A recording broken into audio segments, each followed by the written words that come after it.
All right. I am making the sheath for that BC Special, that giveaway knife right here. And I decided I'm going to try. I have a little bit of black leather left, and I think I'm going to use the rest of this black leather up. So, when we last spoke, I had been fired by Sonny Bryant over at Weyerhaeuser. Worst boss I ever had, worst person I ever worked for, worst human I ever met. Most dangerous equipment, most dangerous job. Not just dangerous to the drivers, but dangerous to everybody else around your truck because you were overweight with a piece of crap truck that he wouldn't fix. And now he wanted people to drive on recaps. And I had made up my mind I was not going to drive a truck with recaps on the steering tires. And I knew he would fire me, but I'd already had another job lined up, and it was a good feeling to tell, when he fired me, to tell him, well, today was my last day anyway.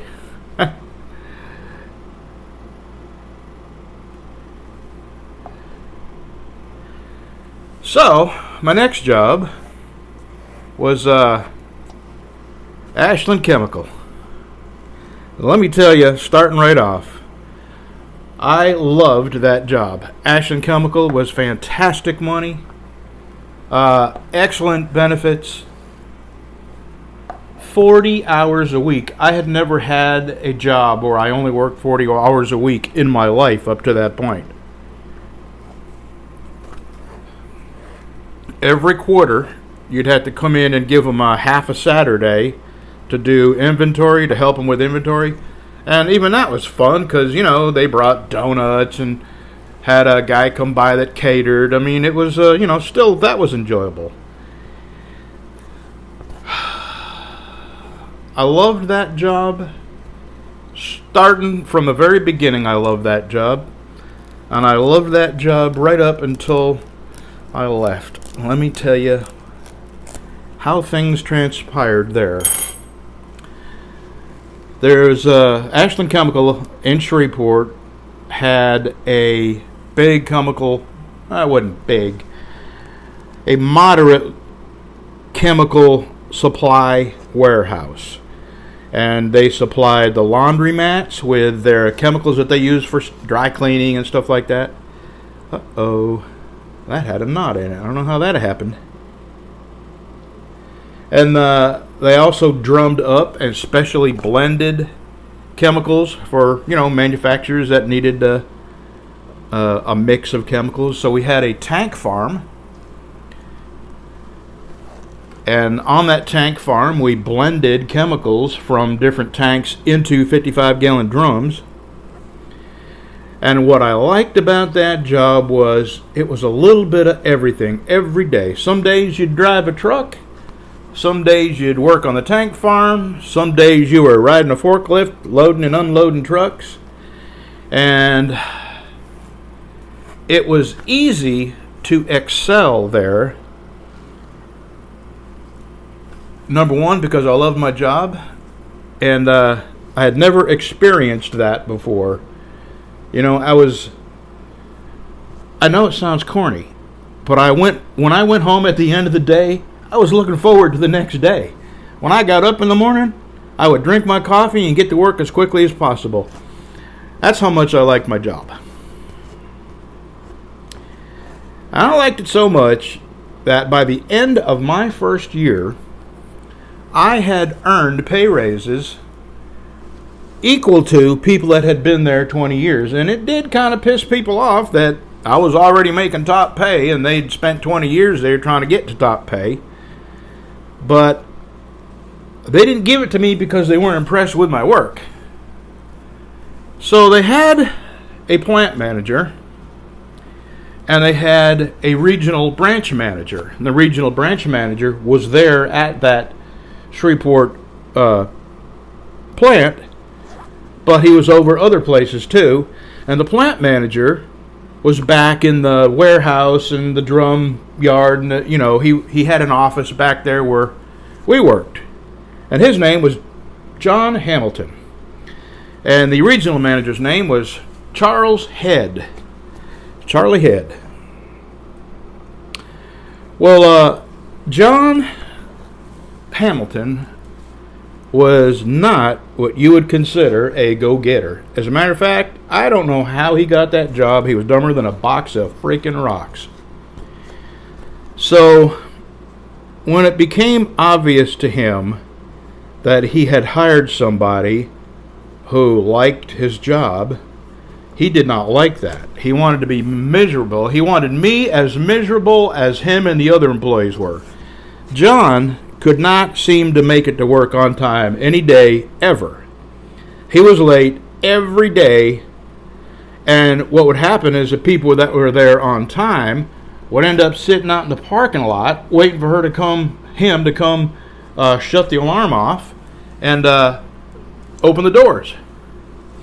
And then, you're supposed to be to work. It was an 8 o'clock start time. I mean, who can't make it to work at 8 o'clock? I'd never had a job where I started that late either. 8 to 5. Excuse me, that was probably loud on this lapel mic. So, after a few months of me being the first one there, what they had been used to is John getting there late, and then when he did finally get there, everybody would punch in. Then they would start coffee and go to the bathroom and drink some coffee and sit around and chat, and nobody would start working till damn near 9 o'clock.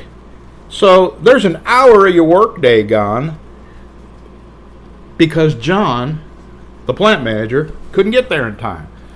So the regional manager had enough of this, and he gave me the code and the keys. I may have screwed up here. The code and the keys to the building.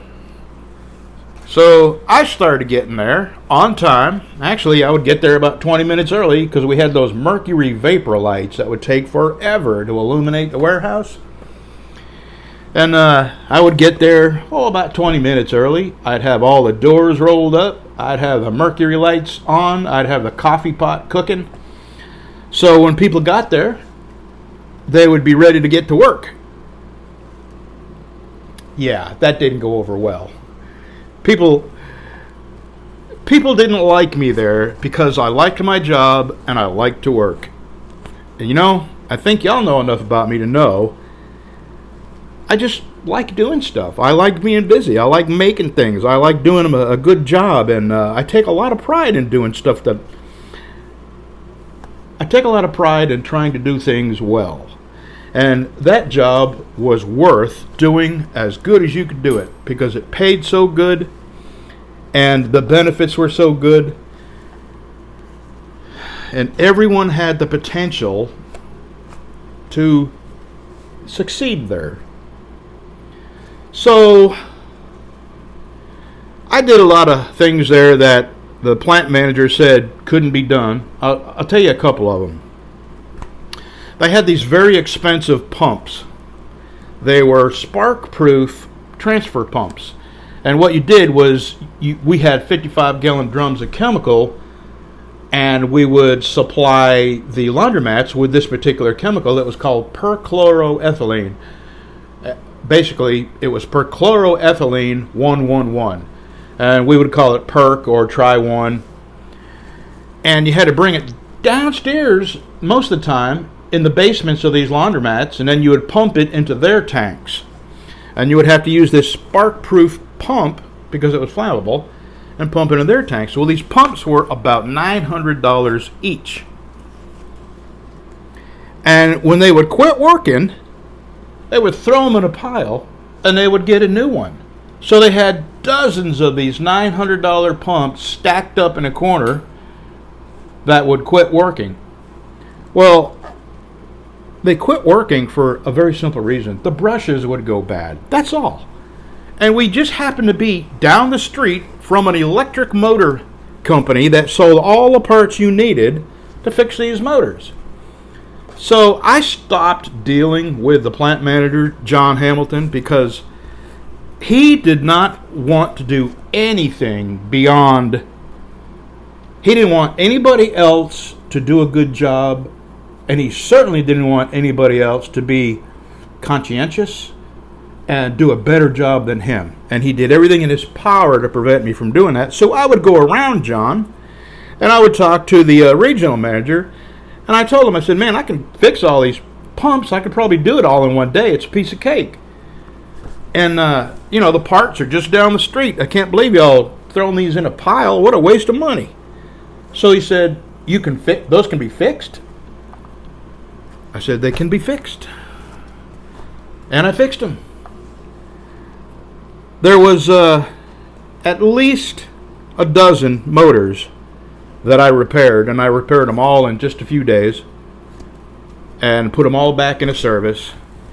And that regional manager was really impressed, number one. And number two, he was really pissed at John that John told him that they could not be repaired because they were sealed. Well, they were sealed, but you could seal them back up. They had rubber gaskets on them. And when you pulled the cap off, and then you carefully remove the rubber gasket, and then you carefully slide the motor out, and the brushes pop out. You put 2 new brushes in, you slide it back in, you put the rubber gasket back on. I mean, it was a simple deal. And he was pissed that John hadn't put any kind of effort into saving those pumps at all.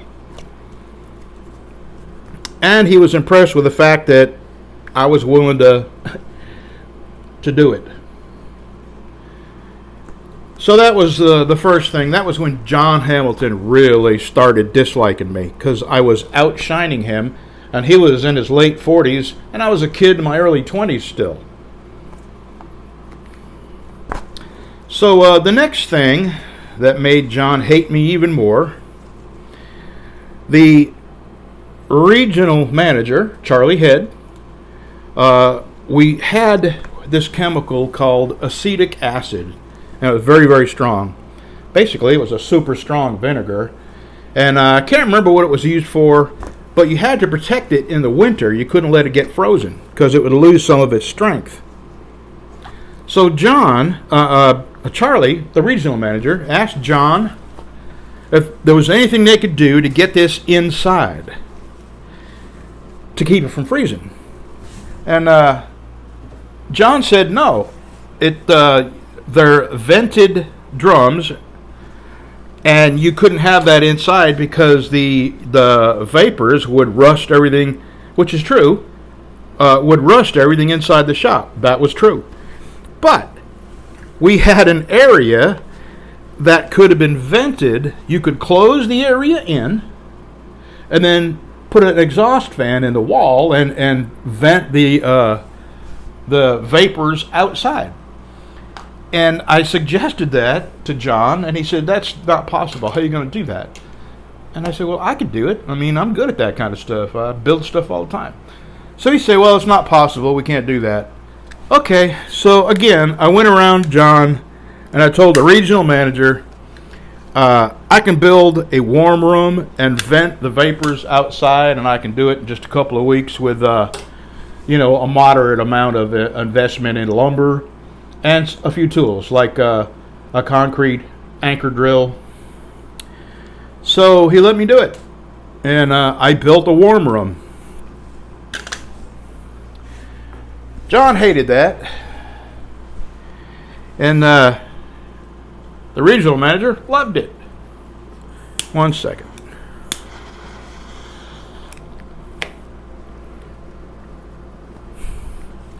So now John was making superhuman efforts to find ways to write me up, get me in trouble.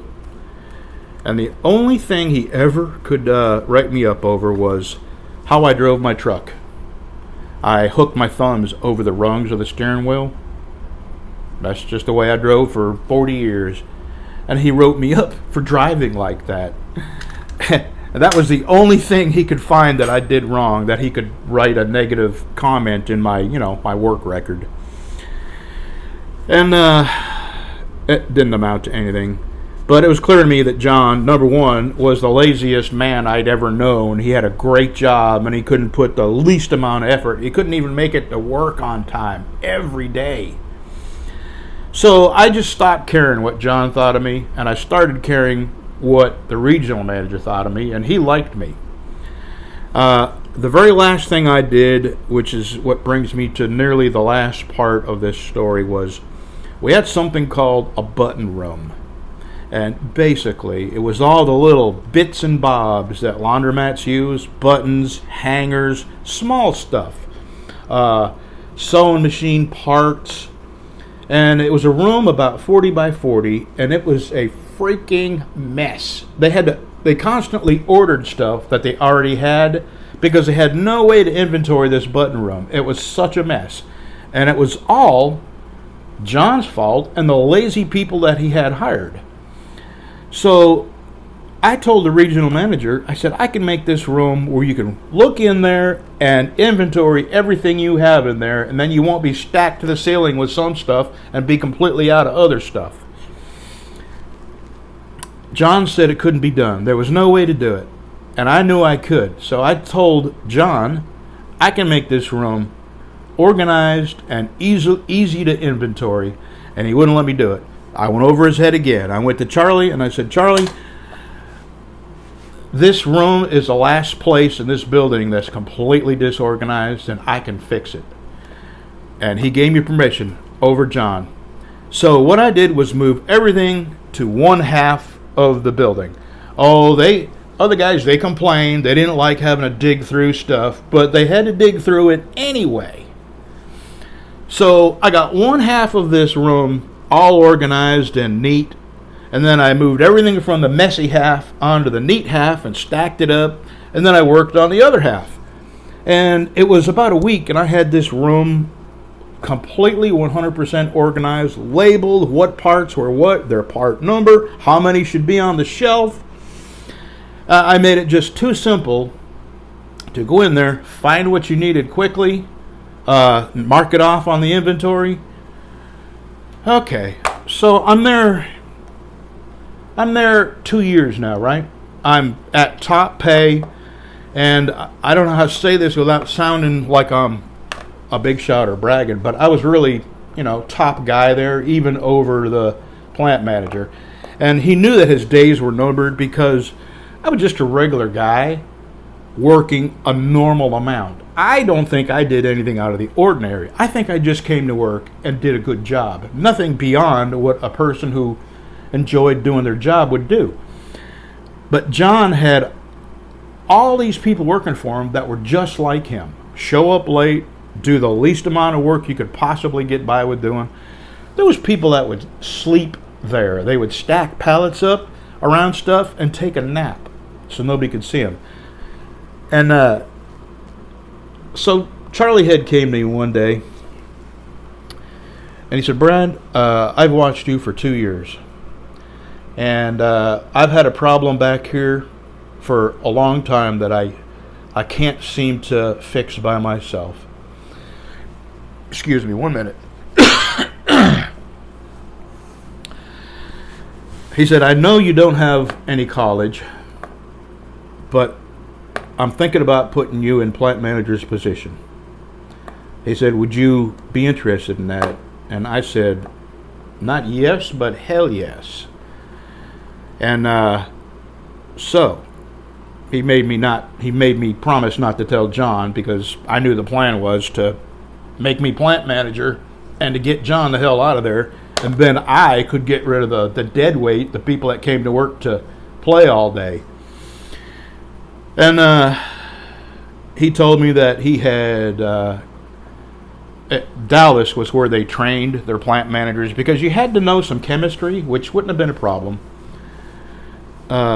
we ran tests on chemical, and we had spectrometers and stuff like that. But I was already doing that stuff, and what John did was teach me how to do it so he wouldn't have to do it. Big mistake, John. Now you done taught yourself out of a job.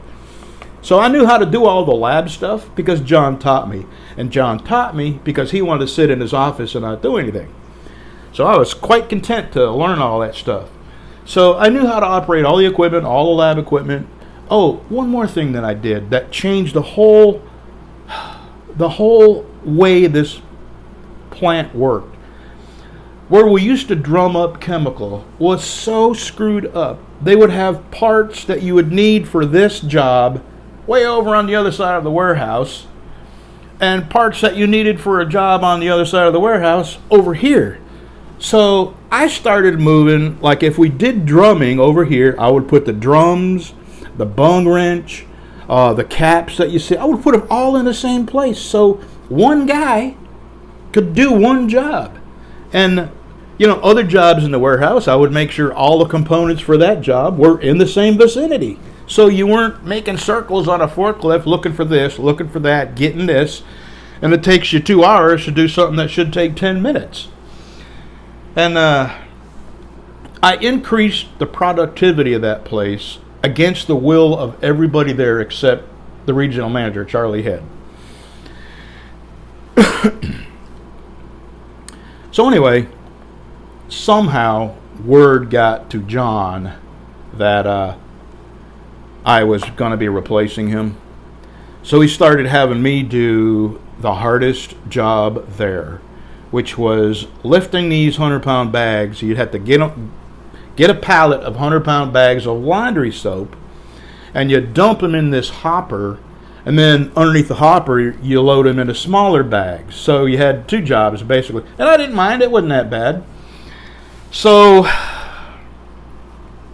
I went from being the golden boy, fixing to take over the whole plant at 24 years old, run the whole, the lab and everything, with no college, which they never did before. And then one day I picked up a 100-pound bag, threw it on my shoulder, and blew a disc out in my back. And that was where the sharpest turn my life had ever taken. I went to the hospital. I couldn't even freaking walk. Couldn't wipe my butt. And I went home.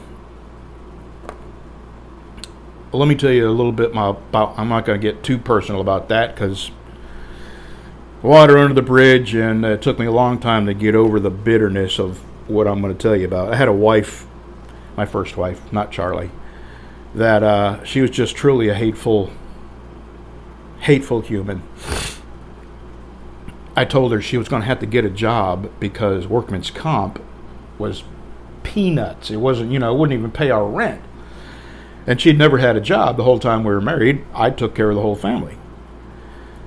So she didn't, and she wouldn't. And I couldn't take care of myself. I couldn't dress myself. And all I could do was lay in the bed. So that woman, and I had a junk car and I had a good car. And the money that I did have coming in, she didn't pay the rent with it. I had completely given everything to her to take care of until I got better enough to go back to work. And I did, eventually. So I went back to work after 2 months, way behind on rent. And they were happy to have me back, and everything seemed like it was going normal. And then Charlie Head calls me into his office. And he said, "Brad, I'm going to have to let you go. You've injured your back, and you can't do the things that we hired you to do." And this is Louisiana. This is how Louisiana works. It's called a right to work state. There's a lot of states. I think 23 states have that law, where a company can fire you for whatever reason you want, whatever reason they want, and you have no recourse. So he was very emotional because I had basically made him look good by making this plant turn around and run so much better. And so he went from believing in me and my ability so much that he was going to go around their hiring parameters into management and let me become the plant manager without any college. It went from that to being told to let me go because I'd ruptured a disc in my back. So there I was, jobless, and here's the next kick in the face. I came home with no job. I could barely move. I mean, I went to work way earlier than I probably should have just because I wanted to get back to work, and my wife wouldn't get a job. I'm going to shut you off for just a minute. I got to get something to drink. I'm getting hoarse. 1 second.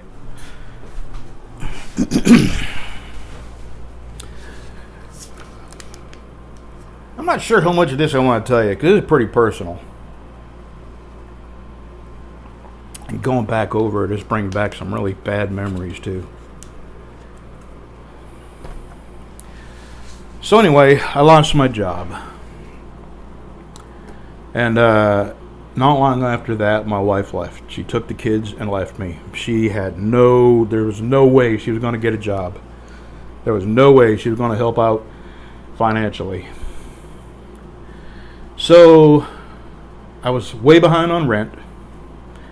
My wife left me and took the kids. Took the good car, by the way. Left me with the junk that I couldn't fix. Actually, I did end up fixing it. And then I was evicted because I was jobless and I was already behind on rent. So I ended up living in my car while I finished recuperating. And that was a very bad point in my life. And when they fired me, after all that dedication I put into that job and the love I actually had for that job, and to get fired from it because I injured my back, I actually saw a lawyer. He said, well, I can get your job back, but how good's your job going to be after having been to a lawyer? He had a point. And then on top of that, my wife taking my kids. I didn't really care that she left. I had made up my mind we were going to stay married till those kids were grown and gone, and then I was out of there. She was just a horrible human. And just an aside, her next husband ended up committing suicide, and I don't blame him. So anyway, I'm homeless, and I end up living in this car for a couple of months before I'm well enough to actually get a job. And my next job, I had decided I was going on the road.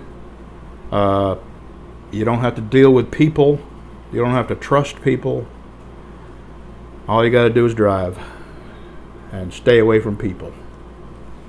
So I went to work. This is how life is a big circle. Right here in this town I'm living in, Wascom, tiny little town, there was a trucking company, a flatbed company called Robertson Transport. And he had some flatbeds. And he had a Peterbilt open. So I got in that truck. And I drove for him for a while. And mended my heart. And a couple of years later, I was ready to get back in the game, and I met Charlie, and within no time at all we were married. And that brings you up to date to my next job, which I got fired from.